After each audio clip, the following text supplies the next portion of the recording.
નમસ્કાર, હું પ્રવીણ. આજે રિયલ ડિબેટમાં શેર બજારની વાત કરીશું, કેમ કે રૂપિયાની જેમ શેર બજાર પણ ગગડી રહ્યું છે. ઘણી બધી અનિશ્ચિતતાઓના વમળમાંથી શેર બજાર પસાર થઈ રહ્યું છે અને રોલર કોસ્ટર રાઇડ જેવી સ્થિતિ છે. આ પરિસ્થિતિમાં મોંઘવારી સહિતના મુદ્દે ઘણી બધી સ્થિતિ તો આમ તો માર્કેટ પડકારોનો સામનો કરી જ રહ્યો છે, પરંતુ શેર બજાર વિશે વાત કરવી અથવા તો સામાન્ય ભાષામાં વાત કરવી, અત્યારની પરિસ્થિતિમાં શેર બજારની સ્થિતિ શું છે અને આવનાર સમયમાં જે પણ ધારણાઓ બાંધવામાં આવે છે, કેમ કે ભૂતકાળમાં પણ રેકોર્ડ બ્રેક સ્તરે પહોંચશે શેર બજાર તેવી પણ ચર્ચા થઈ અને તેજીનો માત્ર પરપોટો છે તેવા સવાલ સાથે પણ ચર્ચા થઈ. તો હાલની જે શેર બજારની સ્થિતિ છે અને શેર બજારની સ્થિતિમાં કયા કયા પરિબળો તેને અસર કરતા છે આ રોલર કોસ્ટર રાઇડમાં, અથવા તો ઘટવા પાછળ અથવા તો અચાનક ઉછાળા પાછળ, તેની પણ ચર્ચા કરીશું. આજ મુદ્દે આપણી સાથે ચર્ચા કરવા માટે ત્રણ ખાસ મહેમાન જોડાશે. સ્ટુડિયોમાંથી આપણી સાથે માર્કેટ એક્સપર્ટ રવિ દિયોરા છે, કોમોડિટી એક્સપર્ટ બિરેન વકીલ પણ આપણી સાથે જોડાશે અને ડોક્ટર જનારાયણભાઈ વ્યાસ પણ આપણી સાથે જોડાશે. તમામનું સ્વાગત છે. વ્યાસજી, આપથી જ શરૂઆત કરીએ. શેર બજારને સાદી અને સરળ ભાષામાં આજે થોડું સમજવું છે, કેમ કે સેન્સેક્સ અને નિફ્ટીના આંકડા પરથી શેર બજારની તેજી કે મંદીની ચાલ નક્કી થાય છે. અને આ સેન્સેક્સ અને નિફ્ટી છે શું, અને એમાં પણ સમાવાયેલા દરેક કંપનીનું વેઇટેજ શું સરખું હોય છે?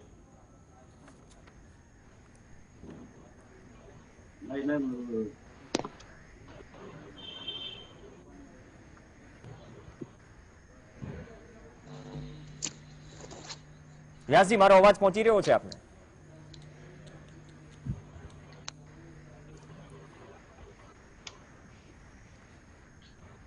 જી સર, અવાજ પહોંચી રહ્યો છે? હા, બિલકુલ લાઉડ એન્ડ ક્લિયર. ઓકે, પણ તમે વચ્ચે અટકી ગયા એટલે મેં કહ્યું કે પોઝ લીધો તમે. ઓકે, સવાલ આપને સંભળાયો સર? અરે કેરી on sir, carry on with answer. Pravinbhai, આ સેન્સેક્સ અને નિફ્ટી એમાં એ કઈ રીતે બને છે એની ખબર રાખવું એ કઈ જરૂરી નથી. પહેલી વાત, ઘણા મેં મારા એવા મિત્રો કે ઘણા પરિચિતોને જોયા છે જેમને સેન્સેક્સ શું કહેવાય કે નિફ્ટી શું કહેવાય એની બહુ દરકાર નથી હોતી.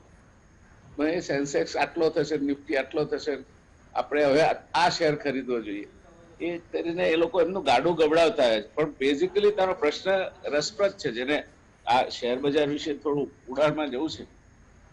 એના માટે આ જેમ ડાઉ ઇન્ડેક્સ હોય કે નિફ્ટી ઇન્ડેક્સ હોય કે એમ આ પણ આપણા શેર બજારના બે માપક અથવા સૂચક આંક છે. અને આપણે પહેલા વાત કરીએ તો સેન્સેક્સ એટલે અમુક ચોક્કસ કંપનીઓના શેરનું વેઇટેજ લઈને નક્કી થતું હોય છે. એમાં એ વેઇટેજ લેવામાં તમે શરૂ કરો તો Asian Paints, Axis Bank, Bajaj Auto, Bajaj Finance, Bajaj Finserv, Bharti Airtel વગેરે વગેરે બધા શેર આવે. અને નિફ્ટી એટલે જુદા જુદા ક્ષેત્રનું પ્રતિનિધિત્વ કરતી માત્ર 50 શેરની સરેરાશ છે. એટલે પહેલી વસ્તુ તો આપણે એ સમજવું જોઈએ કે આ નિફ્ટી અને સેન્સેક્સ એ મર્યાદિત પ્રતિનિધિત્વ કરતી ઇન્ડેક્સ છે. એને જે વેઇટેજ આપવામાં આવે છે એના પરથી કદાચ મોડા એકાદ ક્ષેત્રનું પ્રતિનિધિત્વ થઈ જતું હશે અને સરવાળે તમને એક દિશા સૂચક આંક મળે કે ભાઈ તેજીમાં છે તો સેન્સેક્સ વધશે, મંદીમાં છે તો નિફ્ટી કે સેન્સેક્સ ઘટશે.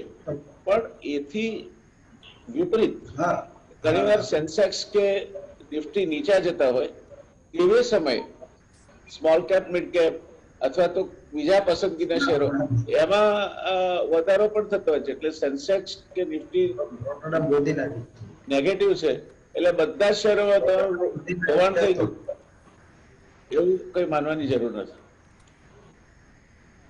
આ માત્ર સૂચક આંક છે અને જરા થોડું હળવાશથી લઈ તેમ પણ કહી શકાય કે કેટલાક નિષ્ણાતો આને મેનેજ પણ કરી શકે છે. એ પ્રકારના એના જો આ 50 શેર કે 30 શેરને તમે એમાં પણ પાછા વેઇટેજ હોય છે. દાખલા તરીકે રિલાયન્સનું હાઈએસ્ટ વેઇટેજ, તો એ જે વેઇટેજ છે એ વેઇટેજ પ્રમાણે જેનું વધુ ઉપજતું હોય એને એ શેરોમાં જુઓ તમે તો ઓવરઓલ બિહેવિયરની સાથે હોય પણ એ દરેક વધતા ઓછા અંશે પ્રભાવિત થતા હોય. એટલે જેને મેથેમેટિક્સની ભાષામાં કહીએ તો સ્ટાન્ડર્ડ ડેવિએશન શોધવું પડે અને પછી તમે એને જરા થોડું વધારે સમજી શકો. પણ આ બધા સમજનારા છે એ કમાતા નથી મોટા ભાગે. એ જે નહીં સમજનારા છે એ કરોડો રૂપિયા કમાય છે, કારણ કે એમનામાં હિંમત છે. કારણ કે શેર બજારમાં રોકાણ કરવા માટે એક વસ્તુ સમજી લેવી જોઈએ કે શેર બજાર કોઈ પૈસા પોતે છાપતું નથી. શેર બજારમાં જો તમે કમાવાના હો તો તમારે તમને પ્રશ્ન પૂછવો જોઈએ કે હું આ શેરમાં કમાઈશ તો સામે કોણ ગુમાવશે, અને એનો જવાબ મળે તમને તો તમારે આગળ વધવું. કે તમે એકલા જ કમાશો અથવા તમે જ કમાશો બીજા બધા પેલો શેર ઘટી જશે, એવું તો થવાનું નથી. શેર બજાર વધે કે ઘટે એ કોક મેળવે છે તો કોક ગુમાવે છે, એના કારણે થાય છે. એટલે આ જે સરેરાશ છે તે આ બંને સૂચકાંક પરથી મળી રહે છે. પ્રવીણભાઈ. જી ધન્યવાદ. બિરેનભાઈ, જે વાત કરીને કે કદાચ ડેરિંગ વાળું પણ પાસું છે અને આ બધા જે નિયમો જાણે છે અથવા તો પેશન્સ જાળવે છે એ થોડું અલગ અલગ હોય છે, પણ જ્યાં સુધી વિદેશી સંસ્થાગત રોકાણકારો તરફથી વેચવાલી ચાલુ રહેશે ત્યાં સુધી માર્કેટમાં સ્થિરતા આવવી મુશ્કેલ રહેશે. જો કેલેન્ડર વર્ષ 2022ની વાત કરીએ, વિદેશી સંસ્થાગત રોકાણો તરફથી નેટ રૂપિયા 2,15,101 કરોડ રૂપિયાની વેચવાલી થઈ અને ઘરેલું સંસ્થાગત રોકાણકારો તરફથી 1,69,767 કરોડ રૂપિયાની ખરીદી જોવા મળી. આપ આ અંગે શું માનો છો? આપણે લોકલ ટર્મમાં જો જોઈએ ને તો સંસ્થાકીય રોકાણકારો બે પાર્ટમાં આવે. એક લોકલ એટલે ડોમેસ્ટિક ઇન્સ્ટિટ્યુશન્સ અને બીજા ફોરેન ઇન્સ્ટિટ્યુશન્સ. હમણાંથી એવું જોવા મળે છે કે વિદેશી રોકાણકારો જ્યારે એક્ટિવ વેચવાલીમાં હોય ત્યારે ડોમેસ્ટિક મ્યુચ્યુઅલ ફંડ્સ અને સ્થાનિક સંસ્થાકીય રોકાણકારોની સામે એગ્રેસિવ લેવાલી પણ આવતી હોય છે. એટલે પહેલા એવું જોવા મળતું હતું કે ફોરેનનું ડોમિનન્સ આમાં ઘણું રહેતું, પણ હવે આ ચકડોળમાં બે બાજુ અસમતોલા આવ્યા કરે છે. અને થોડું વૈશ્વિક પરિપ્રેક્ષમાં જોઈએ તો આપણું માર્કેટ શેલો છે અને અમુક એટલે થીનલી ટ્રેડેડ કહેવાય અમુક રીતે વૈશ્વિક બજારોના સંદર્ભમાં. તો 4-5 લોકો બી જો ડીપ મની જેને કહીએ આપણે આજના જમાનામાં, તો એ ડીપ મની અને ડોમિનેટ કરી શકે. અને પેટર્ન તમે જો બારીકાઈથી તો તમને એવું લાગે કે ડીપ મની અને મેનેજ કરી શકવામાં ઘણા ખરા અંશે સફળ થાય છે. આપણે તાજેતરમાં જોયું કે ગયા વીકમાં બધા જ બજારો ખૂબ જ તૂટ્યા હતા, વિશ્વભરના શેર બજારો, અને વૈશ્વિક મૂડી $11 ટ્રિલિયન જેટલી વેલ્થ ઘટી ગઈ. એ પછી આપણે ચાઇનાનો રેટ કટ જોયો અને શુક્રવારે એશિયાના તમામ બજારોમાં જબરજસ્ત બાઉન્સ આવ્યો. આજે આપણે ત્યાં આજે પેટ્રોલ ડીઝલનું જે મિની સ્ટિમ્યુલસ આવ્યું છે તો કદાચ મે બી કે સોમવારે થોડો બાઉન્સ આપણે જોઈશું અને એશિયાને પણ થોડો સપોર્ટ મળશે. એટલે કહેવાનો મતલબ એમ છે કે આ પાછલા ગયા વીકમાં આપણે જે છેલ્લા 2 દિવસમાં જે બાઉન્સ જોયો તો બધાના ફંડામેન્ટલ રાતોરાત સુધરી નહોતા ગયા અને એ પેલા રાતોરાત બગડી પણ નહોતા ગયા. એટલે હવેનો જે યુગ છે હાલનો એને આપણે બિગ ગવર્નમેન્ટ્સ કહીએ છીએ, જેમાં સરકારોનું બજારોમાં દખલગીરી, એક્ટિવિઝમ, પોલિસી એક્ટિવિઝમ જે ગણો તમે નામ કે શબ્દો કોઈ પણ આપી શકો, પણ હું ઘણી વખત એમ લાઇટલી કહેતો હોઉં છું કે સરકારો પોતે હેજ ફંડ બની ગઈ છે. મોટી મની મેનેજર સરકારો બની ગઈ છે. એટલે ફંડામેન્ટલ ને બે રીતે જોવા જોઈએ, સ્ટેન્ડ એલોન અને પરસેપ્ટિવ ફંડામેન્ટલ. એટલે દેખાતા ફંડામેન્ટલ અને હકીકતમાં છે એ ફંડામેન્ટલ, અને એને આધારે ઇન્વેસ્ટમેન્ટ ડિસિઝન જોવા જોઈએ. જ્યાં સુધી તમે સેન્સેક્સ કે નિફ્ટીની વાત કરી તો એનું વેઇટેજ તો જે તે શેરો, નબળા શેરોને કાઢી નાખો અને મજબૂત શેરોને ઉમેરો તો એ મેનેજ થઈ શકે, અને એ ઓપન સિક્રેટ છે.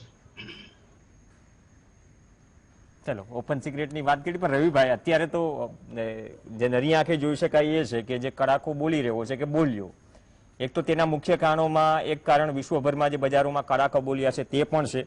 તો શું વિશ્વભરના મુખ્ય માર્કેટ આમાંથી બહાર આવશે, અને આવે તો સંભવત એ સમયગાળો શું હોઈ શકે આવનાર સમયમાં?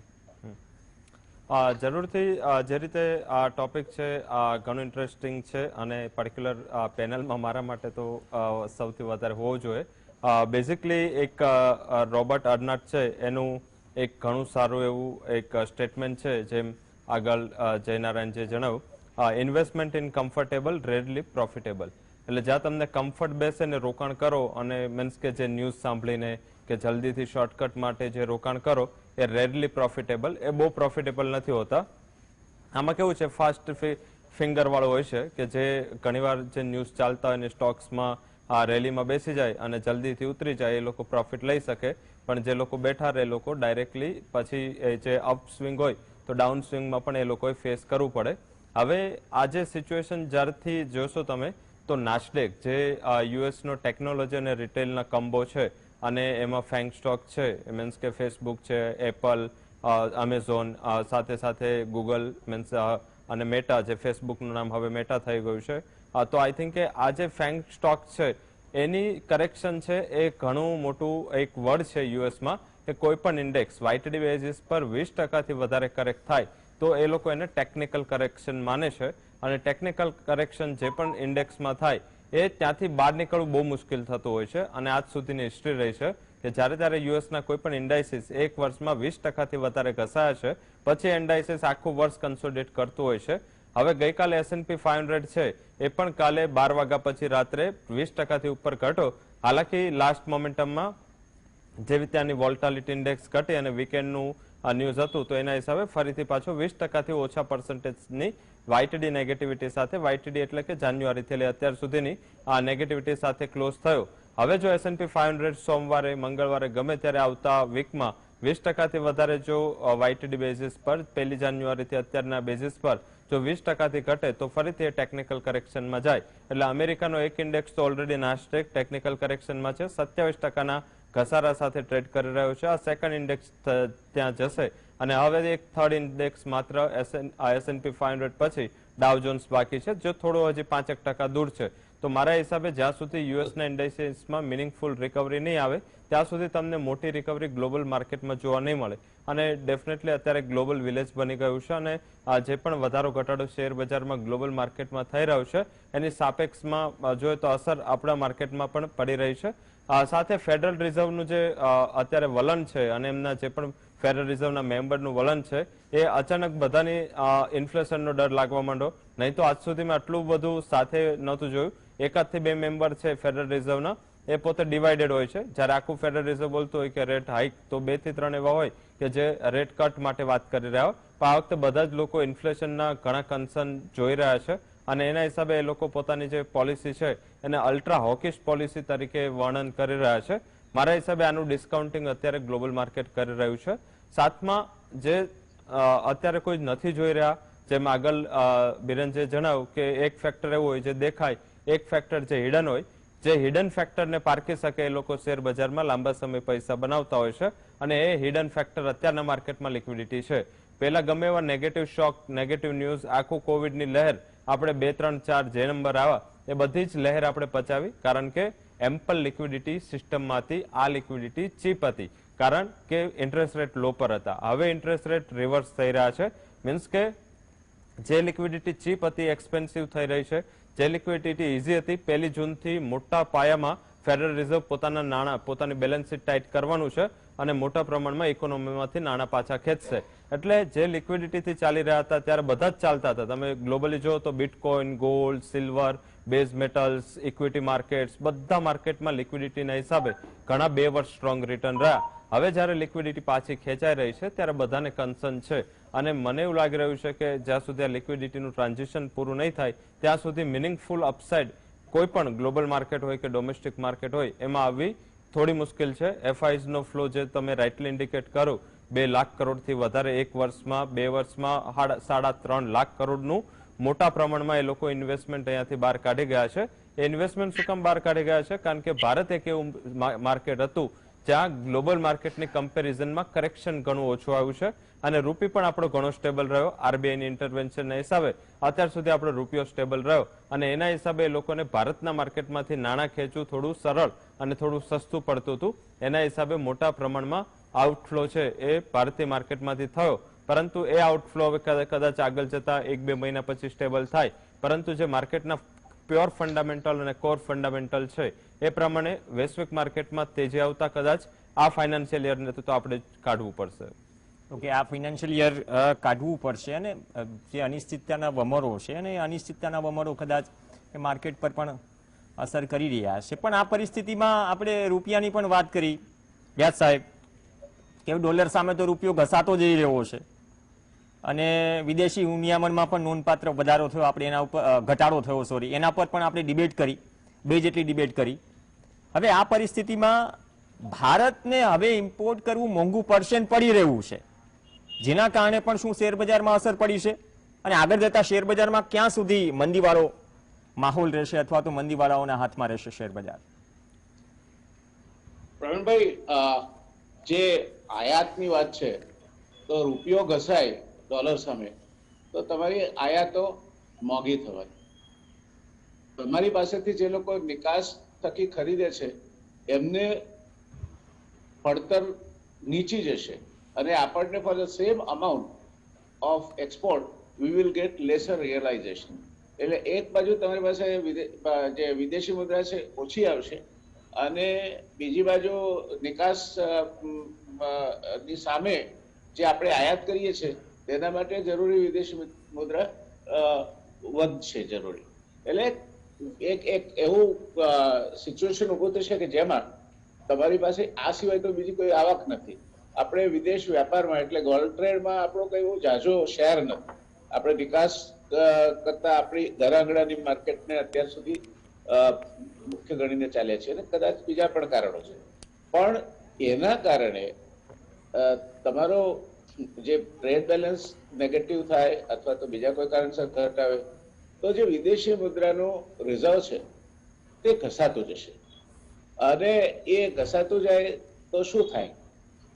તો એ ઘસાતું જાય તો ફરી તમને તમારી આપણે ઘણી બધી આયાત મોટા મોટી આયાત ક્રૂડ અને ઉર્જાની છે, પછી ઇલેક્ટ્રોનિક પાર્ટ્સ અને ચિપ્સની છે અને ફાર્માસ્યુટિકલ નો જો વાત કરીએ તો એક્ટિવ ઇન્ગ્રેડિયન્ટ્સની છે. ઓટો ક્ષેત્ર 25% ઇમ્પોર્ટ કરે છે પોતાની જરૂરિયાતને અને એ જ કિસ્સો કદાચ આપણે નવો લાગે પણ સાયકલ ઇન્ડસ્ટ્રી પણ 25% જેટલી પોતાની જરૂરિયાત આયાતથી સંતોષે છે. એટલે આ બધી ઇનપુટ કોસ્ટ આપણી જે ઇન્ડસ્ટ્રી જે આયાત પર નિર્ભર હશે તેને તેટલા કારણે એને જે ઇનપુટ છે એના જે કાચો માલ કહીએ તો એ મોંઘો થશે અને પછી જો એને આયાત કરવાનો છે તો એટલી જ આયાત માટે રિયલાઇઝેશન સસ્તું થશે. હવે જ્યારે ઇનપુટ કોસ્ટ મોંઘી થાય ત્યારે માર્જિન ઘસાય, એને જે ઉત્પાદનની નફા શક્તિ છે તે ઘસાય અને એ ઘસાય એટલે બેલેન્સ શીટ પર અસર થાય. બેલેન્સ શીટ પર અસર થાય એટલે ક્યાંક ડિવિડન્ડ સ્કીપ થઈ જાય અથવા તો ડિવિડન્ડ ધાર્યા કરતા ઓછું અપાય અથવા અપેક્ષિત જે રિઝર્વ્સ છે એમાંથી ઘસાઈને પણ ક્યારેક તમારે ડિવિડન્ડ માટે પૈસા વાપરવા પડે. એટલે આ બધાના પરિણામે શેર બજાર સાથે જોડાયેલી જે કંપનીઓ છે એમને અત્યારે પોતાની સ્થિતિ મુજબ પરિણામ જાળવી રાખવામાં તકલીફ પડે. બધાને ના પડે પણ મોટા ભાગના પડે જે લોકોનો ઇનપુટ સ્વદેશી ના હોય અને સ્વદેશી હોય તો પણ તમે ઉર્જા જયારે મોંઘી થાય ત્યારે દરેક ક્ષેત્રને અસર કરે એટલે ટ્રાન્સપોર્ટ ઇન ટ્રાન્સપોર્ટ આઉટ આ બધાને એની મોંઘવારીની અસર થાય અને પરિણામે એનો ભોગ પણ બને તો એનો ભોગ બને તમારી નફા શક્તિ. અને એ કારણથી તમારા જે શેર બજારની પણ જે રૂખ છે એ પ્રમાણમાં દબાયેલી, કારણ કે જે બેલેન્સ શીટ જે રીતના આવવા જોઈએ એના કરતા એટલા સારા ના આવે અને એટલા સારા ડિવિડન્ડ અથવા તો જે લોકો બોનસ અપેક્ષા રાખતા હોય તે પણ કદાચ ડિફર કરાય.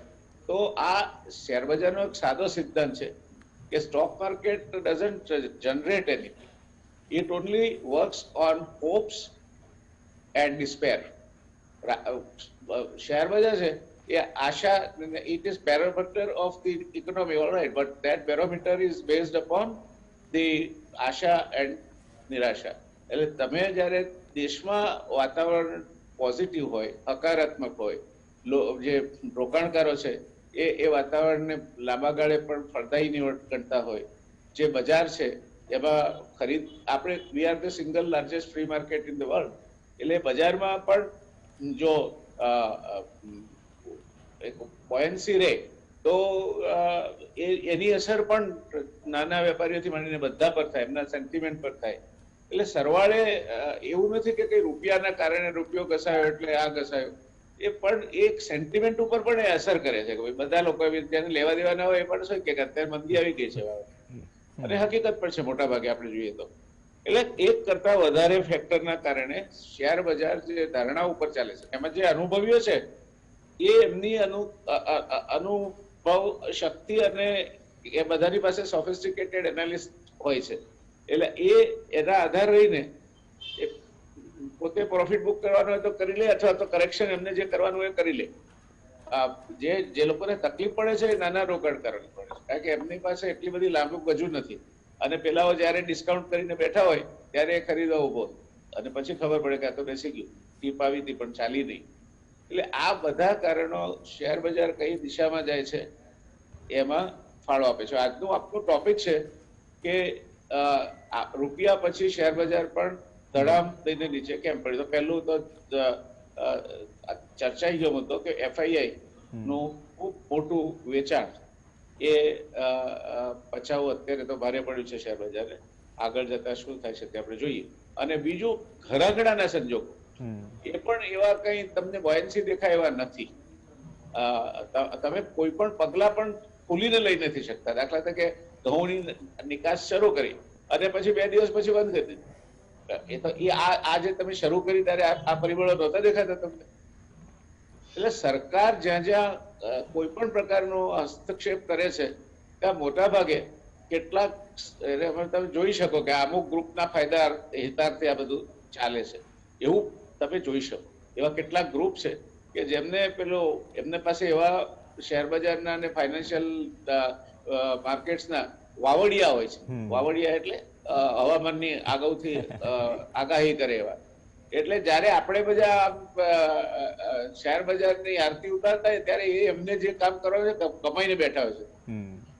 એટલે આપણી અને એક બે શેર ધારકો, એક નાનો શેર ધારક અને એક મોટું ઇન્વેસ્ટર ગ્રુપ, એ બેની મનોવૃત્તિ અને બેની ક્ષમતાઓ જુદી છે. અને જે શેર બજારમાં લૂંટાય છે અથવા તો ગુમાવે છે મોટા ભાગે, કાં તો સટોડિયાનું માનસ ધરાવતા લોકો જે વધારે પડતું સ્પેક્યુલેશન કરે પણ એ ઓછા હોય છે, પણ નાનો જે રોકાણકાર છે એ વધારે ઘસાતો હોય છે. અને એ ઘસાય છે માટે એ જ વખતે પેલો મોટા રોકાણકારો કમાય છે એ બાજુ પર મૂકી રાખા બજારમાં મંદી છે ચાલ્યું. એટલે એ ફેક્ટર પણ એટલો જ અગત્યનો છે કે તમારા પાસે large number of small investors છે, તો એમનું સેન્ટિમેન્ટ કેવું છે? Do they look at stock market positively today? The answer is no. It is only HNIs and higher ups કે they are ready for kill. એમને મંદી તરફી ચાલ રહે તો એ પૈસા કમાશે, અને તેજી તરફી ચાલ રહે તો પણ પૈસા કમાશે. એટલે આ સેન્સેક્સ અથવા નિફ્ટી ઉપરનું over dependence sometimes kill you, અને સિમિલરલી ટિપ્સ ઉપરનું ઓવર ડિપેન્ડન્સ એ પણ તમને નુકસાનકારક થાય. એ નાના રોકાણકારોએ સમજવું જોઈએ. એટલે બધે જે દિશામાં પ્રવાહ જતો હોય એમાં આપણે કૂદી પડીએ એવું કરવા કરતા જેનું મેનેજમેન્ટ સારું હોય, અત્યાર સુધીનો પરફોર્મન્સ સારો હોય, બજારની એની બજાર વ્યવસ્થા પણ સારું હોય, અને જે પ્રોડક્ટ્સમાં છે એ પ્રોડક્ટ્સ એ ચડતા સુરત જેવી છે કે એ બજાર વધવાનું છે. તો આટલું જોઈને તમે ગમે ત્યારે પણ ઇન્વેસ્ટ કરો ને, અને થોડોક સમય રાહ જોવાની શક્તિ હોય તમારી, કે તરત ને તરત. આજે ઘણા લોકો એવું કરે કે આજે શેરમાં રોકાણ કરે અને કાલે પછી ખોલીને પાનું બેસે કે કેટલા પૈસા આપણે મેળવ્યા. હવે એ એક દિવસમાં મેળવ્યા હોય તો એક દિવસમાં ઉડી જાય. એટલે એ તમે કેવા રોકાણ કરશો એ તમે નક્કી કરો. Are you long term investor કે તમે ઘટતીમાં ખરીદો અને ચડતીમાં વેચો એ પ્રકારના સ્ક્રીન બેઝડ ટ્રેડર છો? તો if you are a long term investor, it doesn't harm you. વધઘટ ચડ્યા જ કરે છે, સિવાય કે મહામંદી આવે અથવા તો જે પેલો ન્યુયોર્ક કોટનમાં જે રીતે સટ્ટો જામીન પછી તૂટી પડ્યો એવું થાય, બાકી નહીં થાય. એટલે આ બધી બાબતોને ખ્યાલમાં રાખીને આપણે રોકાણ કરવું જોઈએ. અને એ વાતનો ખ્યાલ રાખવો જોઈએ કે જે કંઈ તમે કરો છો એના પાછળના કારણો તમને ખબર છે. મેં આ કર્યું છે મારે બીજું કોઈ તમારા રોકાણની સાથે પ્રેમમાં નહીં પડવું. તમે નક્કી કર્યું કે 50% મને મળે એટલે છૂટી જવું છે ભાઈ, તો 50% વેચી મારો, પછી એ વધે છે અને હજુ હવે આપણે 100% થાય પછી કરીશું, એ લોભમાં ના પડો. કદાચ 100% પહોંચવાના બદલે 0% પણ થઈ જાય એવું ઘણી વખત બનતું હોય છે. એટલે આ બધી બાબતોને ધ્યાનમાં રાખીને તમે શેર બજારમાં ડીલ કરો. અને પછી આપણા રવિભાઈ કે વિરેનભાઈ જેવા નિષ્ણાતોની સલાહ લો. એ આપણને ન પોસાય, પણ જેને પોસાય તે લે. ના સાહેબ, આપણે બ્રેક પછી એમની સલાહોનો લાભ લેવાનો જ છે. સાહેબે જે પરિબળો ચાલો તો મજા આવે. ઓકે, એ બ્રેક માટે રોકાઈશું અને એ સલાહ અને સાથે સાથે ફુગાવાની પણ ચર્ચા કરવી છે. તો વધારે થોડું વિસ્તૃતથી જાણીશું વર્તમાન જે સંજોગો છે ને આવનાર સમયમાં જે અનિશ્ચિતતાઓના સંજોગો દેખાઈ રહ્યા છે તેના પર પણ ચર્ચા કરવી જરૂરી છે. બિરેનભાઈને સવાલ સાથે વાત કરવી છે. બ્રેક બાદ ચર્ચા યથાવત. Welcome back. રૂપિયા બાદ શેર બજાર પણ ગગડ્યું અને શેર બજારમાં અનિશ્ચિતતાના વમણો જોવા મળી રહ્યા છે. ચર્ચા આગળ વધારીએ. બિરેનભાઈ વકીલ આપણી સાથે છે, કોમોડિટી એક્સપર્ટ. બિરેનભાઈ, બ્રેક પહેલા આજે એક તો સાહેબે ઇન્ડિકેશન આપ્યું કે બંને નિષ્ણાંતો છે તો એની સલાહનો લાભ લેવાનો છે. તો હવે અત્યારે ફુગાવો એક તો 40 વર્ષની ટોચે તરફ દોડ મૂકી રહ્યો છે. આપણે તો ઠીક, પણ એક તરફ ચીનમાં કોવિડના કારણે લોકડાઉન, સપ્લાય ચેન બાધિત થઈ રહી છે. અમેરિકાથી લઈને બ્રિટન સુધીના સંખ્યાબંધ દેશો છેલ્લા 40 વર્ષના રેકોર્ડ બ્રેક ફુગાવાનો સામનો કરી રહ્યા છે. હવે બીએસસી પર લિસ્ટેડ તમામ જે કંપનીઓનું માર્કેટ કેપિટલાઇઝેશન છે 19 મેના દિવસે 2,49 લાખ કરોડથી વધુનું હતું અને તેની સરખામણીએ 2022માં વૈશ્વિક જીડીપીને 1.6 લાખ કરોડનું નુકસાન થયું, એટલે કે 123 લાખ કરોડ રૂપિયાનું નુકસાન. જે ભારતીય સ્ટોક માર્કેટમાં બીએસસી પર નોંધાયેલા માર્કેટ કેપિટલાઇઝેશનના અંદાજે 50% છે. તો આ શેર બજારના આ તથ્યો સંદર્ભે આપ આગામી સમયમાં ચાલ કેવી જોઈ રહ્યા છો માર્કેટની? મારું કાર્યક્ષેત્ર આમ થોડા ગ્લોબલ માર્કેટ્સ નું હોય છે, એટલે હું crypto, bond, real estate, stocks, capital flow બધું જોતો, ઇન્ટરેસ્ટ માર્કેટ્સ જોતો. ઘણી વખત ઘણી બધી મંદી આપણે પાછલા 15-20 વર્ષમાં જોઈ હોય. એશિયાઈ ક્રાઇસિસ મને અત્યારે જેમ કે યાદ આવે છે 1997ની, કે પછી દુબઈની ક્રાઇસિસ હતી, પછી યુરોપિયન ડેટ ક્રાઇસિસ હતી, સબપ્રાઇમ અમેરિકન ક્રાઇસિસ હતી, છેલ્લે કોરોના જોઈ આપણે. દર વખતે હું કોમન અમારા જે મિત્રોમાં ચર્ચા થઈ ને તો એ કોમન ફેક્ટર દુબઈ ઉઠી જશે, અમેરિકા ઉઠી જશે, યુરોપ ઉઠી જશે, એશિયા ઉઠી જશે સાંભળતો. અને પછી 2 વર્ષ પછી આખું પિક્ચર જુદું હોય.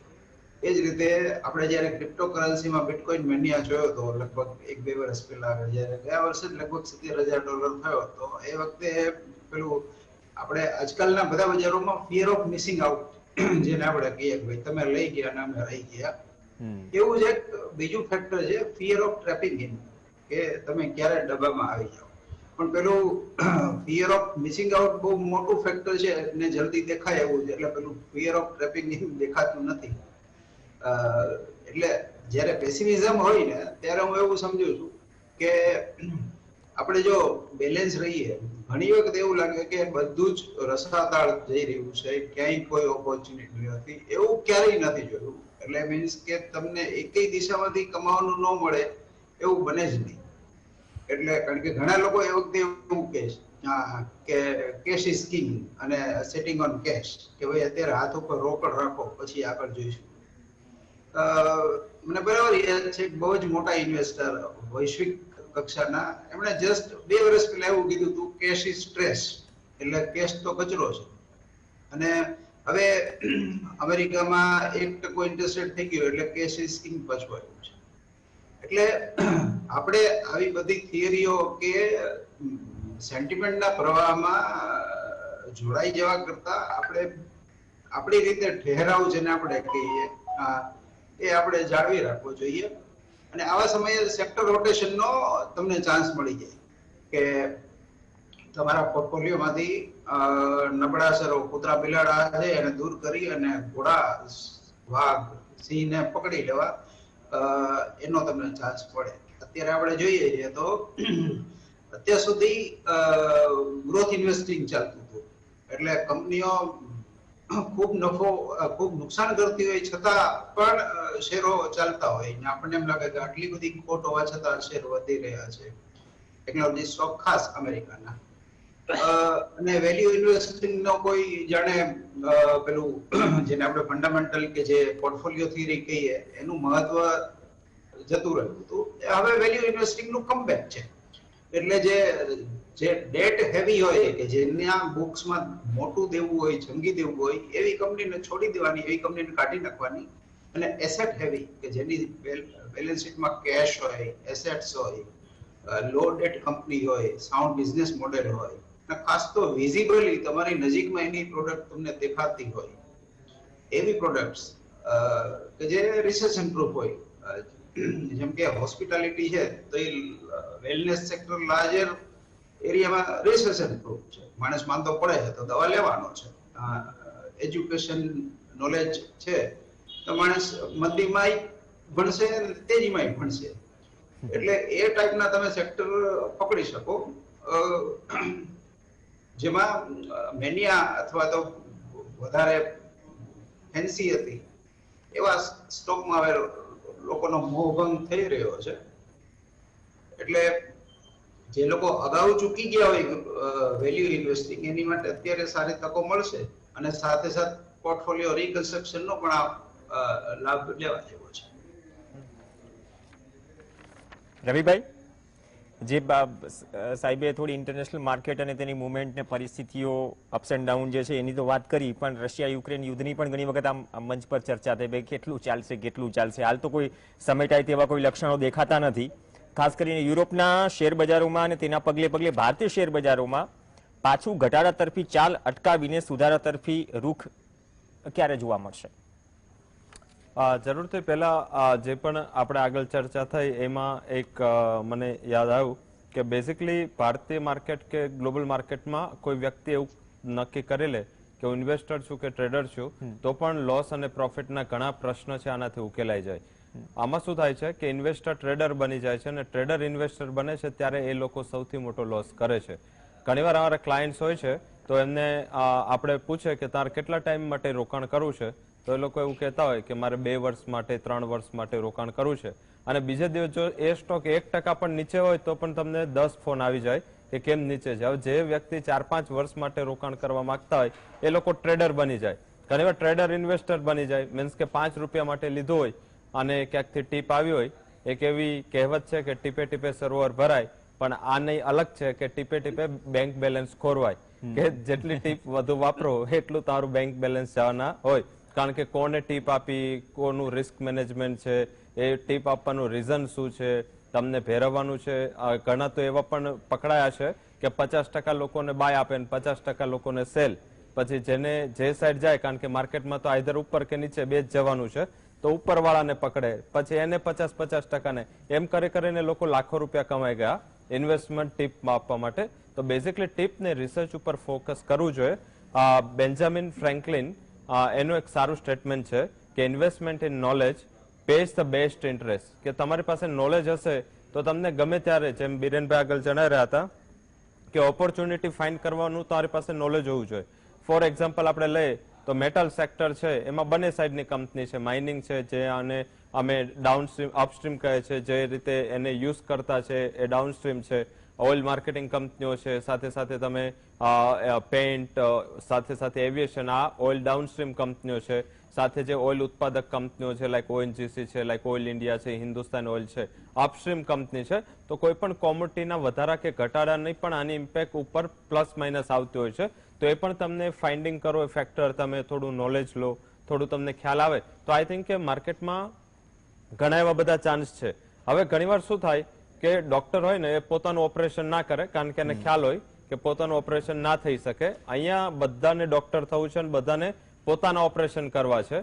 હવે પોતાના ઓપરેશન કરવાનું થાય તો શું થાય, એ સહન જ ના થાય. તો આઈ થિંક કે જેમ આગળ જયનારાયણજી જણાવી રહ્યા હતા કે ફંડ મેનેજર હોય છે એ લોકો શું હોય છે કે એ લોકોનું ડિસિઝન મેકિંગ હોય છે ને એ થોડું અનબાયસ્ડ હોય. આ મીન્સ કે હું બધાનું નથી કહેતો, ઘણા હમણાં કેસ આવે છે એટલે આપણે એને બધા ઉપર ના રાખી શકીએ, પણ એ પોતાના રૂપિયા નથી લગાવતા, એ લગાવે છે ક્લાયન્ટના રૂપિયા. એટલે એનું જે હ્યુમન એરર છે એ કાઢવા માટે એક ફંડ મેનેજમેન્ટની શરૂઆત થઈ. તો જો આપણને ખ્યાલ ના આવતો હોય અને આપણે ઇન્વેસ્ટમેન્ટ કરવું હોય તો ઘણા એવા વે છે, પીએમએસ છે, એઆઈએફ છે, સાથે સાથે મ્યુચ્યુઅલ ફંડ છે, મીન્સ એસઆઈપી થ્રુ રોકાણ થઈ શકે.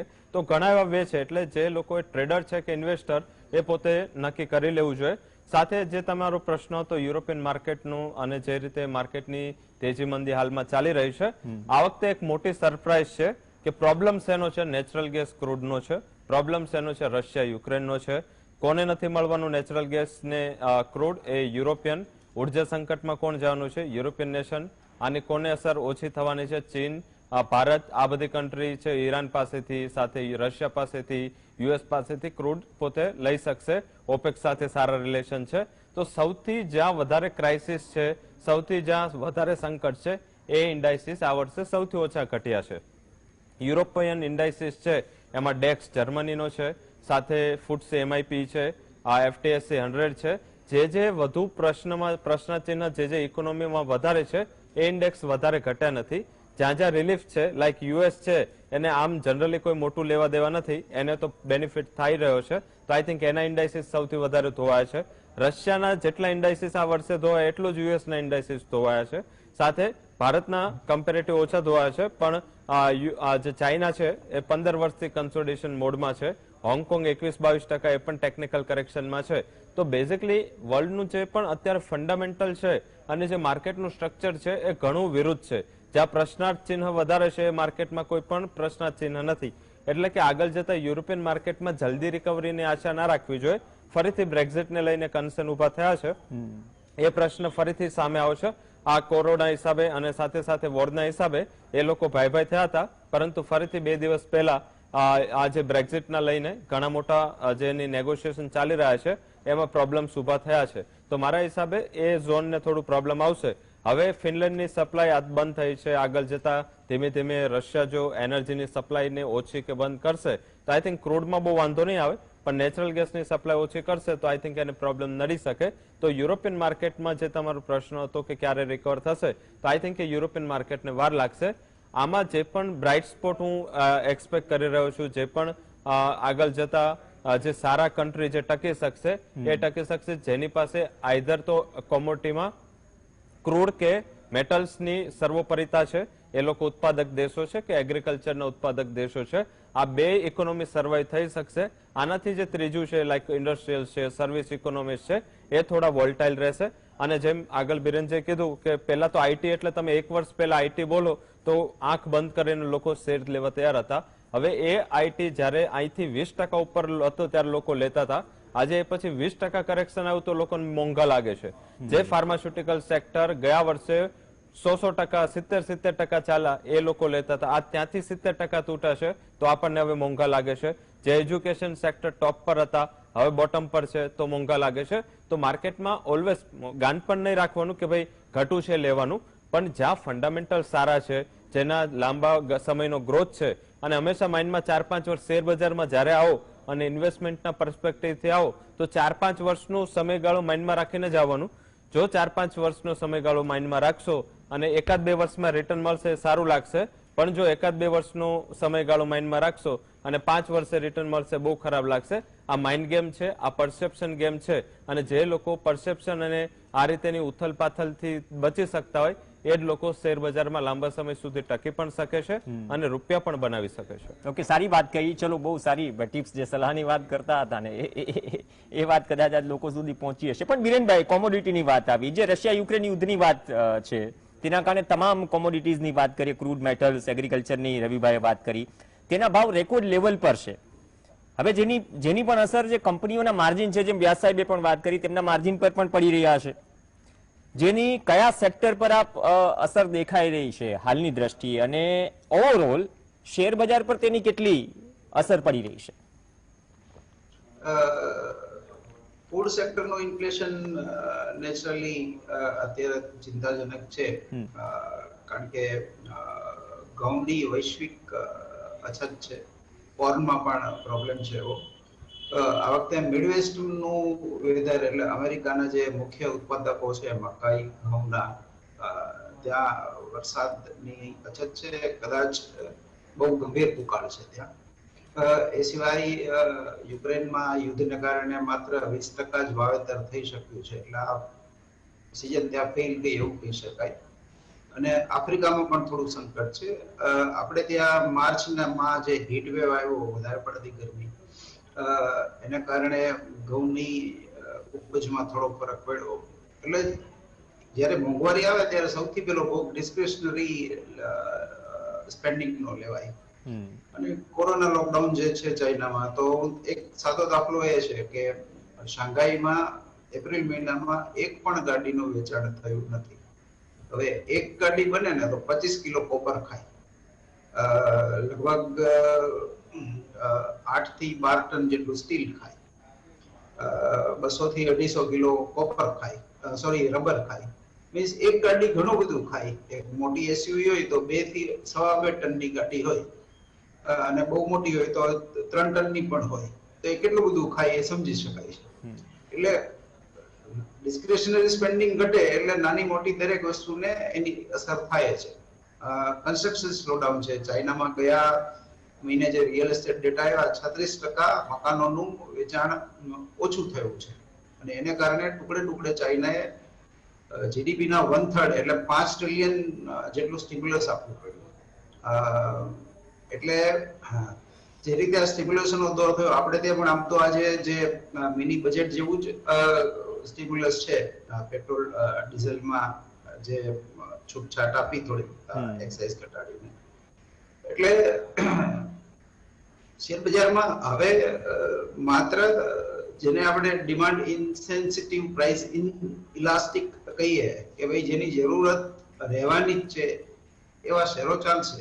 અને રિઝર્વ સ્ટોક જેને આપણે કહીએ એટલે મેટલ્સ, ક્રૂડ, સ્ટીલ, આ બધી કંપનીઓના શેરો ચાલશે. ઇન્ફ્રાસ્ટ્રક્ચરમાં જે થોડી હમણાંથી વધારે પડતી ફેન્સી આવી ગઈ હતી, પાવર, ઇન્ફ્રાસ્ટ્રક્ચર, યુટિલિટી, એ બધા દબાશે એવું દેખાય છે કે એનો હવે મોહભંગ થવાની તૈયારી થઈ ગઈ છે.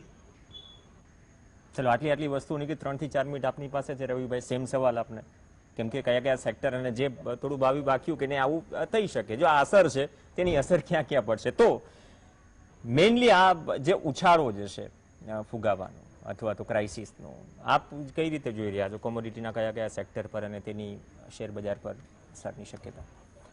જરૂરથી જેમ મેં આગળ જણાવ્યું કે રૂપી વીક થઈ રહ્યો છે, આ એક થોડું મોટું કન્સર્ન માર્કેટ માટે છે. કારણ કે કોઈ પણ કરન્સી પોતાનું ધોવાણ છે, કોઈ પણ દેશની કરન્સીનું ધોવાણ છે, એ ઓલવેઝ એક સેન્ટિમેન્ટ નેગેટિવ હોય છે. હાલાકી આ ધોવાણ એક્સપોર્ટરો માટે નેગેટિવ નથી હોતું, કારણ કે એક્સપોર્ટરોને જે ડોલર આવવાના છે એનું જે પણ વેલ્યુ છે રૂપીમાં વધુ થાય અને એમને પૈસા વધુ મળે. તો જે એક્સપોર્ટ ડ્રીવન સેક્ટર્સ છે ત્યાં થોડું ફોકસ રાખવું જોઈએ. જ્યાં ત્યાં બધી જ ડાર્કનેસ હોય ત્યાં એક બ્રાઇટ ઓપોર્ચ્યુનિટી છુપાયેલી હોય. જેમ થોડા વર્ષો પહેલા પણ કહ્યું હતું, ગયા વર્ષે પણ ફરીથી ઉચ્ચાર કરું કે India is a bright spot. શું કામ છે? કારણ કે લોકો જોઈ રહ્યા છે કે જે રીતે ગ્લોબલ પરિસ્થિતિમાં ચાઇના +1 છે, સાથે હવે ફરીથી રશિયા પણ આ કર્યું છે, તો એગ્રીનું ડિપેન્ડન્સ પણ ઘણું ઇન્ડિયા તરફી આવશે. ઇન્ડિયાનું પણ ડોમિનન્સ ઘણું વધુ છે ગ્લોબલ માર્કેટમાં, એવું આપણને લાગી રહ્યું છે. તો આઈ થિંક કે આ બધું જે છે એ અનુમાન ઉપર હોય છે. હવે એ અનુમાનના આધારે જ્યારે રોકાણ કરો ત્યારે શું હોય કે એ ટાઈમે જ્યારે ત્યારે કોઈનો ટાઈમ ખરાબ આવતો હોય, માર્કેટ આખું તૂટતું હોય, તો ઓછા વધતા પ્રમાણમાં બધા જ સેક્ટરમાં કરેક્શન આવતું હોય છે. અને હમણાં શું થયું છે કે બેઝિકલી પહેલા એવું હતું કે જે હાઈ બીટા સ્ટોક કહેવાય કે જેમાં કંપની લોસ પણ કરતી હતી, એ પણ કંપનીઓને માર્કેટે બહુ સારો પ્રતિસાદ આપો. હવે પરિસ્થિતિ શું થઈ કે હવે જે લોસ કરવા માટે એમને મફતમાં પૈસા આવતા હતા, 2-3% ઇન્ટરેસ્ટ રેટ પર પૈસા આવતા હતા, એ લિક્વિડિટી હવે એક્સપેન્સિવ થશે. એટલે જે કંપની લોસ કરવા માટે હવે વધારે પૈસા લેશે એને વધારે લોસ થશે, કારણ કે એમનું ઇન્ટરેસ્ટ કોસ્ટ વધશે અને આની અસર એ શેરમાં પડશે. તો જે પણ સેક્ટર છે જ્યાં થોડી સેફટી છે ત્યાં ફોકસ કરવું જોઈએ. લાઈક આઈટી સેક્ટર છે, મને આ ઘટાડા પછી ઘણું સારું લાગી રહ્યું છે. કોઈ પણ મોટી લાંબા સમયની તકલીફ આ સેક્ટર નથી. એકમાત્ર તકલીફ હતી એટ્રિશન રેટ, જેનું ડિસ્કાઉન્ટ કરી લીધું છે. 27% એટ્રિશન રેટ આ સેક્ટરમાં હતું, પરંતુ જેવું ડોલર છે એ સ્ટ્રોંગ થઈ રહ્યો છે ભારતીય માર્કેટમાં, ભારતીય આઈટી કંપનીઓ માટે આ સારું છે. નાસ્ટેક શું કામ ઘસાઈ રહ્યો છે? કારણ કે ડોલરનું સ્ટ્રોંગ થવું ત્યાંની આઈટી કંપની માટે નેગેટિવ છે, જ્યારે એ જ વસ્તુ ભારતીય આઈટી કંપની માટે પોઝિટિવ છે, તો ત્યાં ફોકસ કરવું જોઈએ. ફાર્માસ્યુટિકલમાં યુએસએફડીએ ઇન્સ્પેક્શન ચાલુ થયા અને સાથે સાથે થોડું ગયા વર્ષનો હાયર બેઝ હતો, તો એના હિસાબે આપણી કંપનીઓને થોડું નુકસાન વધારે પડ્યું અને કરેક્શન ઘણા એવા શેર સારા છે જ્યાં 70-80% કરેક્શન આવી ગયું છે હાયર લેવલથી, તો ત્યાં તમારે ફોકસ કરવું જોઈએ. ક્વોલિટી શેર્સ છે ત્યાં ફોકસ કરવું જોઈએ. ઘણા એવા શેર છે જ્યાં 30%, 20% કરેક્શન આવ્યું છે, પણ વેલ્યુ બાઇંગ છે ત્યાં ફોકસ કરવું જોઈએ. તો જ્યાં વેલ્યુએશન સસ્તા છે ત્યાં ફોકસ કરો. ત્રીજું સેક્ટર મને લાગી રહ્યું છે ઓઇલ અપસ્ટ્રીમ કંપનીઓમાં થોડી હજી પણ જગ્યા છે, કારણ કે ક્રૂડમાં અત્યારે કોઈ પણ એવો ચાન્સ મને નથી દેખાઈ રહ્યો ફંડામેન્ટલી કે સોના નીચે સસ્ટેન થાય. હવે $100 ઉપર ઘણા ટાઈમ પછી અત્યારે ક્રૂડ સસ્ટેન થઈ રહ્યું છે અને કમ્ફર્ટેબિલિટી ત્યાં મને દેખાઈ રહી છે. તો આઈ થિંક જે ઓઇલ અપસ્ટ્રીમ કંપનીઓ છે ત્યાં ફોકસ કરી શકાય. ડિવિડન્ડ yield સારી છે, બીટા લો છે, તો આ ત્રણેક સેક્ટર છે ત્યાં ઓપોર્ચ્યુનિટી છે. થોડા મેટલ્સથી અવોઇડ રાખો. રિયલ એસ્ટેટ છે, ઇન્ફ્રાસ્ટ્રક્ચર છે, જ્યાં વોલ્ટાલિટી વધુ થવાની શક્યતાઓ છે, કારણ કે ઇન્ટરેસ્ટ રેટના સેન્સિટિવ સેક્ટર આને ગણી શકાય અને ઇન્ટરેસ્ટ રેટમાં રિવર્સલ થાય અને જો જૂનમાં ઇન્ટરેસ્ટ રેટ ફરીથી આરબીઆઈ દ્વારા વધારવામાં આવે તો આ સેક્ટરમાં થોડું અવોઇડ કરવાની પરિસ્થિતિ રાખવી જોઈએ. એનબીએફસીસ જે એક હાથમાંથી લઈ બીજા હાથે લોન આપતા હોય છે એને થોડું પ્રોબ્લેમ પડે, કારણ કે આવું જ્યારે થાય ત્યારે લાર્જ કેપ બેંકનું માર્કેટ શેર વધે, તો લાર્જ કેપ બેંક શેરમાં કરવું જોઈએ. જે લોકો પાસે ફાઇનાન્શિયલ્સ હોય એ લોકો ત્યાં શિફ્ટ કરી શકે. તો ઘણી એવી ઓપોર્ચ્યુનિટીઝ છે જ્યાં તમે તમારું રોકાણ સેફ અને અત્યારે જે રીતે ફંડામેન્ટલ ફેરવાઈ રહ્યા છે આને હું મેસો એનાલિસિસ કહું છું. માર્કેટમાં 3 ટાઈપના એનાલિસિસ છે, માઇક્રો, મેક્રો અને મેસો. મેક્રો એટલે ઇકોનોમીની પરિસ્થિતિ, માઇક્રો એટલે કંપનીની પરિસ્થિતિ અને મેસો એનાલિસિસ જે હું યુઝ કરું છું આ એક સાયન્ટિફિક વર્ડ છે જેમાં અમે આઈડેન્ટિફાય કરીએ છીએ કે આ થીમ ક્યાં જઈ રહી છે. લાઈક કોવિડ પછી બધાને ખબર હતી કે ફાર્માનું સેલ્સ વધારે, પણ આપણા પોર્ટફોલિયોમાં પણ એમ ચેન્જ થવું જોઈએ. આપણને ખ્યાલ હતું કે આઈટી કંપનીઓના ડિમાન્ડ વધારે છે, તો એ રીતે મારો પોર્ટફોલિયો પણ એ સમય ચેન્જ થવું જોઈએ. આ ચેન્જ કરવાની ટેકનિક છે અને મેસો થિયરી છે, તમે ગૂગલમાં જઈને ફાઇન્ડ કરી શકશો. આ ટેક્ટિક્સથી તમે માર્કેટની અને ઇકોનોમીના બદલાતા પરિવર્તન સમયે તમારો પોર્ટફોલિયો એ રીતે અલાઇન કરો, એને એક મેસો થિયરી કહેવાય. તો આઈ થિંક કે તમારે ઓલવેઝ પોર્ટફોલિયોમાં, કારણ કે હવે ફંડામેન્ટલ્સ ઓવરનાઇટ એટલા ફરી રહ્યા છે કે તમે આઇડલ પોર્ટફોલિયો ક્યારે રિટર્ન નહીં આપે. માર્કેટની પરિસ્થિતિ પ્રમાણે તમે તમારી પોર્ટફોલિયોના સ્ટોક પરિવર્તન કરતા રહેશો અને એવું નહીં રોજ પરિવર્તન કરવાના છે. પરિસ્થિતિ ચેન્જ થાય અને ત્યારે જો આ ચેન્જ કરશો તો તમને માર્કેટ કરતા સારું રિટર્ન મળશે. ઓકે વ્યાસજી, સલાહ અને અનુમાન અને વર્તમાન સ્થિતિની બંને એક્સપર્ટ્સે વાત કરી. આપ સર, આપની પાસે 4 મિનિટ છે, આપ કન્ક્લુડ કરો ઓવરઓલ જ્યાંથી આપણે શરૂઆત કરી હતી એ બાદ જે પરિબળોની ચર્ચા થઈ અને વર્તમાન સ્થિતિ અને ભવિષ્યનો ચિતાર. પ્રવીણભાઈ, આ જે ચર્ચા થઈ એમાંથી 2-3 વસ્તુ આપણે સમજવા જેવી છે. જે રવિભાઈએ હમણાં પણ કહ્યું એ બહુ અગત્યનું છે. કેટલાક લોકો રોકાણ કરે છે શેરમાં, પછી કાં તો થોડાક ઘટાડો થાય એટલે પેનિકી થઈને દોડાદોડ કરે છે. પણ ખરી રીતે સ્ટોક માર્કેટ અને ખેતી બે સરખા છે. તમને એમ થશે કે આ ખેડૂત ક્યાંથી આવ્યો. એવું છે, તમે ખેતી કરતા હો તો તમારે ખેતરને સમયસર તૈયાર કરવું પડે, એને ખાતર નાખવું પડે, સારું બિયારણ જોઈએ અને ત્યાર પછી નિંદામણ કાઢવાથી માંડીને જ્યાર સુધી પાક લો ત્યાં સુધી તમારી હાથમાં કશું આવતું નથી. એટલે તમારા હાથમાં પૈસા તો જ આવે છે જો તમે તમારો શેર યોગ્ય સમયે યોગ્ય કિંમતે વેચો છો. એ નથી કરતા અને જો શેરના પ્રેમમાં પડ્યા છો કે આટલા વધે, હવે આટલા વધે, તો મેં એક સમય એવું જોયું તો મારા એક મિત્ર હતા, એના એક મોટી આપણા દેશની મોટામાં મોટી કંપનીના શેર હતા અને એના ભાવ એવા ચાલતા હતા મે મહિના જૂન મહિનામાં કે એ રોજ સવારે કાઢે કે આજે આટલા કરોડનો થયો, આજે આટલા કરોડનો. મેં કહું વેચી મારો, ક્યાં સુધી આટલા કેટલો પ્રોફિટ થયો હતો? તો કે ના હજુ તો આ શેર હજુ 500 રૂપિયા જવાનું. સારું રાખ. સવારમાં એક દિવસમાં ધડામધીન બધું પડ્યું તો બધું 550 થઈ ગયા. એટલે આ મોહભંગ ના થાય ત્યાં સુધી રાહ શું કરો છો?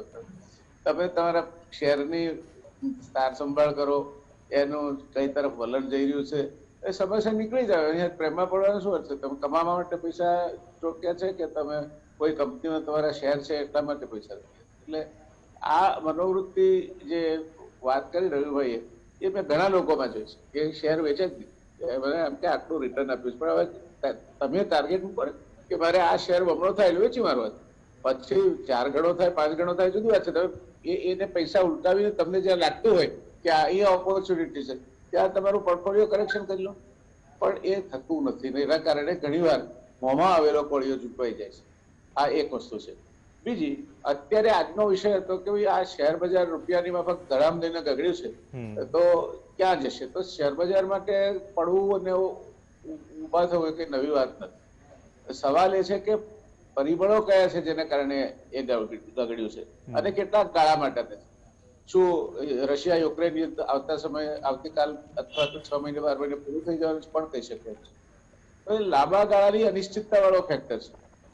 હજુ ઓન ધ કોન્ટ્રારી જે દેશો નાટોમાં જોડાય છે એનાથી પુરાયા થઈને રશિયા વાળા વધારે એગ્રેસિવ બને તો આ યુદ્ધ લંબાઈએ જાય ને આ યુદ્ધ મોટા યુદ્ધમાં પણ પરિવર્તિત થઈ શકે. એટલે બીજો લાંબા ગાળાનો ફેક્ટર છે.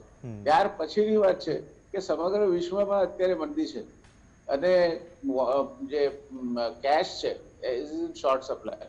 એટલે એવે સમયે તમારા પાસે રોકાણ માટે ફ્રી પૈસા હોય એવી તકો કેટલી, અને એમાં જો તમે કઈ આયાતમાંથી પૈસા કમાવાના હો પછી શેરમાં રોકવાના હો કે ગમે તે કરવાના તો એ તમારો રૂપિયો ઘસાય એટલે પૈસા ઓછા આવવાના તમારા. એટલે આ બધા ફેક્ટર્સને લક્ષમાં લઈને શેર આપણે રાખવા કે વેચવા એ નક્કી કરવું જોઈએ. પણ હું નથી માનતો કે stock market is a barometer of any countries economy. કોઈ પણ દેશની અર્થવ્યવસ્થાનું સ્ટોક માર્કેટ એ બેરોમીટર છે. એટલે એ પડ્યું એટલે પડ્યું ને ઊભું નહીં થાય એવું માનવાનું કોઈ કારણ નથી. There are people who are keen investors and players in the stock market, and the circumstances external as well as internal can also change. એટલે સ્ટોક માર્કેટનો ત્રીજો મુદ્દો છે કે it sort of falls on despair and rises on hope. Share બજાર કોઈ એકાએક fundamental જોઈને કે કોઈ રોકાણ કરવા બહુ ઓછા લોકો છે, મોટા રોકાણ કરો છે. બાકી તો બધું છાપામાં જોવે, પોતાનો અભિપ્રાય કરે, આમ તેમ કરે, બીજા પોતાના દોસ્તારો શેમાં રોકાણ કરે છે, શું છે, અને રોકાણ કરતા હોય છે. એટલે એ જ્યાં સુધી હોપ છે, હવે નહીં તો રશિયા યુક્રેન ઉપર ધારો કે કાલે ઉઠીને કંઈક હુમલો બહુ મોટો કરી નાખે અને એના કારણે જર્મની ને બીજા દેશો પણ એમાં સંડોવાય તો અહીં ભારતમાં શું થવાનું? કઈ નહીં, પણ ભારતમાં સ્ટોક માર્કેટ પડશે. એટલે આ બધા જ જે પરિબળો છે એને કઈ રીતે ડિસ્કાઉન્ટ, અને આ ટીપ વાળી જે તમે વાત કરી ને, ટીપે ટીપે રડે વાત કરી, સાવ સાચી છે. કારણ કે એમને ટીપ આપે છે એ માણસ પોતે પોતાનું પૂરું કરી બેઠો હોય છે. એ જે ટીપ આપવા વાળા છે કાં તો એમના લાભાર્થી કરતા હોય છે. તમે જયારે એન્ટર થાવ ત્યારે તો નીકળી ચૂક્યા હોય છે. એટલે આ ટીપ કરતા બાકીના બધા ફેક્ટર્સ પર આપણે આધાર રાખીએ તો વધારે સારું. પણ મોટા ભાગે માણસની વૃત્તિ છે બહુ ઝડપથી લખપતિ ને અબજપતિ થઈ જવાય. એટલે એ સત્તાનો આશરો લે છે, પછી એમાં કેટલાક કમાતા હશે અને મોટા ભાગના ગુમાવે છે. એટલે આ બધા પરિબળોને ધ્યાનમાં રાખી અને જોઈએ તો શેર બજાર પાછું બેઠું થશે. એવું કઈ છે ને કે આ અત્યારે પડ્યું છે. હું જોઉં છું કે એક 10 થી 15 દિવસમાં પાછું રવિભાઈએ પણ કહ્યું તે પ્રમાણે પાછું એનો વળતા પાડી થશે. પણ you should be a cautious investor always. Okay, ધન્યવાદ વ્યાસજી. કંઈક 30 સેકન્ડ છે, રવિભાઈ કંઈક કહેવા માંગે છે. શેરના ભાવ જે ગગડતા એનાથી ડર ના લાગે, એનાથી સૌથી વધુ ડર ક્યારે લાગે? જ્યારે અમે પ્રસંગોમાં જઈએ, બિરેનભાઈને પણ એક્સપિરિયન્સ છે, અમે ઘણીવાર શેર કરતા હોય છે કે સાઈડમાં તમે બેઠા હોય તો ખુરશી લઈને તાર બાજુમાં જો આવવા કોઈ આમ આવતું હોય ને તો સમજી લેવાનું કે આ શેર બજારમાં કામ કરતો હશે. બાજુમાં ખુરશી મૂકીને પહેલો જ ક્વેશ્ચન હોય કે આમાં શું લાગે છે, કયું લેવું, અને અમે ત્યાં રાય આપે અને શેર લઈ લે. તો આ રીતે ઇન્વેસ્ટમેન્ટ ક્યારે ના થાય, કારણ કે બધાનો અભિપ્રાય, હવે મેરેજમાં બેઠા હોય, કોઈક પ્રસંગ ચાલતો હોય, હું ને બિરેનભાઈ, અમને ખ્યાલ છે અમે એક સેમિનારમાં સાથે હતા તો અમને જમવાનો પણ ટાઈમ નહોતો, એટલા બધા રાઉન્ડ ફરીને ઉભા રહી જાય, આમાં શું લાગે છે, એ જવાબ આપો, આમાં શું લાગે. તો બેઝિકલી શું લાગે છે કરતા મને શું લાગે છે ને એ પ્રશ્ન જયારે આવે અને ત્યારે શેર બજારમાં તમારા પાણી છે એ સારા રહે. કારણ કે ઓલવેઝ પરિસ્થિતિ ઉપર શેર બજાર આધારિત છે અને અત્યારની પરિસ્થિતિ જોઈ અને શેર બજારમાં રોકાણ કરવું એના કરતા ભવિષ્ય પરિસ્થિતિ થોડી પારખી અને રોકાણ કરો તો આઈ થિંક કમ્પેરેટિવ તારું રિસ્ક ઓછું થાય. ઓકે, ધન્યવાદ. અને પ્રસંગવાળી વાત તો થોડી તકલીફ એ રહેવાની, કેમ કે અહીંયા જે રીતે એક્સપર્ટ તરીકે વાત કરો તો બટ ઓબ્વિયસ તમને જુએ એટલે પૂછી જ લેવાના, એમાં પણ શેર બજાર. ધન્યવાદ વ્યાસજી, બિરેનભાઈ વકીલ અને રવિભાઈ દિયોરા ચર્ચામાં જોડાવા માટે, ઇન્ટરેસ્ટિંગ બનાવવા માટે ચર્ચા. તો રિયલ ડિબેટમાં હાલ બસ આટલું જ. નમસ્કાર.